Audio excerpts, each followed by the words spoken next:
चिरंजीवी परशुराम, अमर योद्धा और शिव धनुष की दिव्य प्राप्ति। प्राचीन भारत में एक ऐसे महापुरुष थे जिनका नाम था परशुराम। उन्हें न केवल उनकी शक्ति और साहस के लिए बल्कि उनकी असीम भक्ति और धर्म की रक्षा के लिए जाना जाता था। परशुराम भगवान विष्णु के छठे अवतार माने जाते हैं और उन्हें चिरंजीवी का वरदान प्राप्त था, यानी एक ऐसा योद्धा जो युगों युगों तक जीवित रहेगा। परशुराम का जन्म आर्षि जमदग्नि और रेणुका के घर हुआ था। उनके पिता जमदग्नि एक महान तपस्वी थे जिनकी विद्वत्ता और तपस्या के कारण समाज में गहरी प्रतिष्ठा थी। बाल्यावस्था से ही परशुराम में धर्म के प्रति आदर, साहस और न्याय के गुण भरे हुए थे। उन्हें सिखाया गया था कि किसी भी स्थिति में धर्म की रक्षा करना उनका परम कर्तव्य है और असहायों की रक्षा के लिए वह हर संभव कदम उठाएं। युवावस्था में परशुराम की भगवान शिव के प्रति भक्ति अद्वितीय थी। वह अक्सर जंगलों में जाकर गहन तपस्या में लीन रहते, घंटों तक भगवान शिव का नाम जपते रहते। भगवान शिव उनके लिए केवल एक देवता नहीं बल्कि उनके मार्गदर्शक और रक्षक थे। परशुराम एक दिव्य अस्त्र प्राप्त करना चाहते थे जिससे वे अधर्म का नाश कर सकें और कमजोरों की रक्षा कर सकें। एक दिन भगवान शिव की कृपा प्राप्त करने के उद्देश्य से परशुराम हिमालय के दुर्गम पर्वतों की ओर चल पड़े। वहां पहुंचकर उन्होंने वर्षों तक कठोर तपस्या की।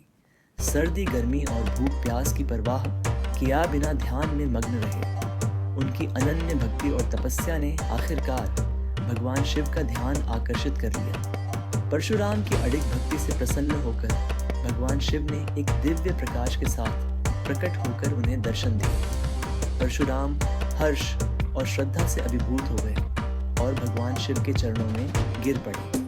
भगवान शिव ने आशीर्वाद देते हुए कहा, परशुराम, तुम्हारी तपस्या ने मेरे हृदय को छू लिया है।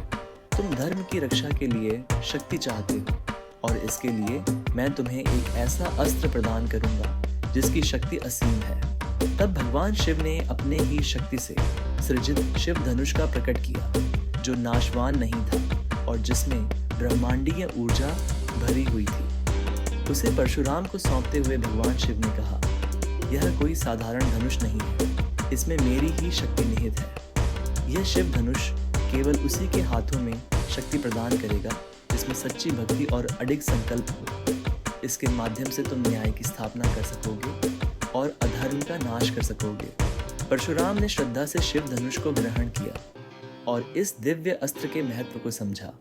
उन्हें यह भी समझ आ गया कि इस अस्त्र का उपयोग केवल तब करना है जब न्याय और शांति के सभी उपाय विफल हो जाएं। परशुराम ने प्रतिज्ञा की कि वह इसे केवल धर्म की रक्षा के लिए उपयोग करेंगे। शिव धनुष और अपने दृढ़ संकल्प के साथ परशुराम ने विभिन्न राज्यों में यात्रा की, अत्याचारी शासकों को हराया और कमजोरों की रक्षा की। उनकी ख्याति बढ़ती गई और वह एक जीवित किंवदंती बन गए। राजा उनके नाम से कांपने लगे और अधर्मी उनके प्रकोप से भयभीत हो गए। हालांकि परशुराम का हृदय करुणा से भरा था और उन्होंने अपनी शक्ति का उपयोग हमेशा जरूरतमंदों के लिए किया। चिरंजीवी होने के कारण परशुराम ने अनेक युगों को देखा है और समय समय पर उन्होंने साहसी और धर्मप्रिय योद्धाओं को शिक्षित किया। कहा जाता है कि भीष्म और कर्ण जैसे महायोद्धा उनके शिष्य बने और उन्होंने अपनी ज्ञान और शक्ति उन योद्धाओं को सौंपी जो साहस और धर्म के प्रतीक थे। आज भी परशुराम की कहानी हमें यह सिखाती है कि महान शक्ति के साथ हमेशा बड़ी जिम्मेदारी आती है।